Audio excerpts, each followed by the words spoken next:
Cleveland Browns head coach Hue Jackson has uttered several head-scratching comments since taking over the team in 2016, from claiming that the earth moved during his workout of quarterback Robert Griffin III all the way to explaining that the Browns are not equipped to run the most basic of offensive plays. You never know what will come out when Jackson steps in front of a live microphone. Friday was no different as Jackson talked about why running back Isaiah Crowell only had 5 carries last Sunday against the Green Bay Packers, including just one after ripping off a 59-yard run during a 5-play 2-count drive in the second quarter. Basically, it comes down to Jackson not being that impressed with Crowell for posting the Browns' longest defensive play from scrimmage in 2017, according to ClevelandBrowns.com. "No, me and you, all 5 of us could have run through that hole. Inspiring runs, just so we are all on the same page, are when you break tackles. It is the tough runs. It is when everybody is knocking the out of you and you find a way to still make 4 or 5 yards.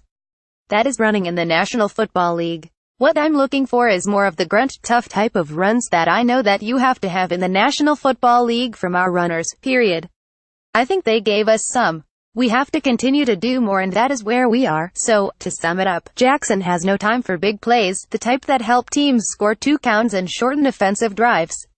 In Jackson's world, you are only worthy of being part of his offense if you get those tough yards.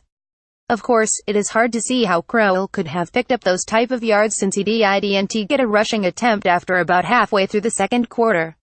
It has been evident for a while that Jackson would prefer to just throw the ball all game long rather than bother with running it. And this isn't the first time he has given up on the run during a close game and then come up with some bizarre reason for doing so. The weird part is, the Browns are actually effective at running the ball when given the opportunity.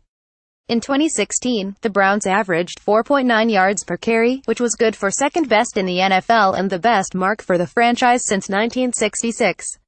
This year the Browns are third in the NFL with an average of 4.6 yards per carry. But those are just numbers, and numbers are not inspiring, apparently. Which leaves us to wonder, what about being 1 to 29 makes Jackson think that anyone should be inspired by his numbers?